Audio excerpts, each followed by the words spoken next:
Bonsoir messieurs et mesdames et mesdemoiselles, je suis monsieur Malonga, étudiant de Mwikasens, businessman, investisseur. Je suis sportif, boxeur, karatéka, je suis influenceur des réseaux sociaux. Peuple gabonais, je suis gabonais à 100%, si je puis le dire ainsi. J'aimerais m'adresser principalement au peuple gabonais parce que on dit chez nous, on lave le linge sale en famille.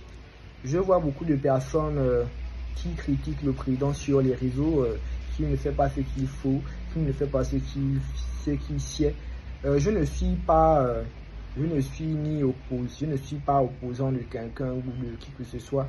Mais ce que j'aimerais seulement dire, c'est que bien que nous ayons tous voté le président, nous ayons voté le changement et tout ce qui s'ensuit, j'aimerais dire qu'on ne peut pas laisser toute la charge sur son excellence, monsieur le président de la République. C'est impossible.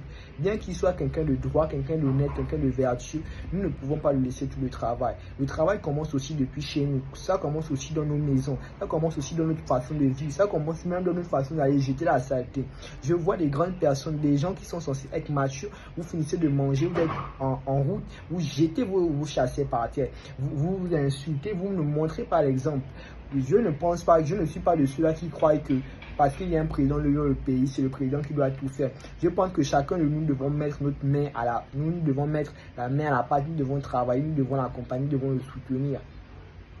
C'est nous qui devons être la police de nos frères. Ça ne vous dérange pas quand ce sont vos frères qui volent l'argent du gouvernement. L'argent qui doit aider à construire les hôpitaux, qui doit payer la retraite de nos parents qui ont tant souffert durant leur jeunesse, qui ont travaillé dur. Mais comme ce sont des gens que vous connaissez, vous ne dites rien. Le népotisme, franchement, arrêtez ça. Le tribalisme, le népotisme, l'ethnocentrisme, toutes ces choses-là, vous voulez toujours être avec les gens que vous connaissez, les gens qui sont les plus proches de vous. Parfois, même ce sont des incompétents. Nous voulons un Gabon meilleur, nous voulons un Gabon changé, nous voulons un Gabon transformé.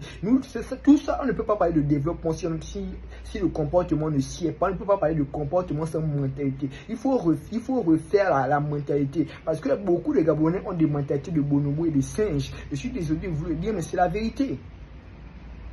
Quand vous sortez, regardez seulement l'état des poubelles, regardez l'état des routes. Si chaque Gabonais commençait à nettoyer le vent chez lui, si chaque Gabonais commençait à avoir un comportement un peu plus responsable, si chaque Gabonais commençait à devenir une personne un peu plus sérieuse, le pays irait mieux. Le développement du pays ne se fait pas par les membres du gouvernement. Le développement du pays se fait par des individuels. Le Gabon va être changé parce que toi tu décides de changer le Gabon. Le Gabon va être changé parce que moi je décide de changer le Gabon. Le Gabon va être changé parce que nous décidons de changer le Gabon. Le Gabon est parce que nous sommes. Le Gabon n'est pas sans que nous ne soyons. Nous sommes et c'est nous qui faisons le Gabon. Si quelqu'un estime que le Gabon est dans un état lamentable, c'est parce que nous-mêmes d'abord au départ nous sommes dans un état lamentable. Si on veut pouvoir énormément changer le Gabon, ça ce n'est pas nous qui donnons l'argent pour financer les routes directement, mais même quand on fait les routes, quand même, entretenons nos routes. Je vois des gens, ils font des choses incroyables.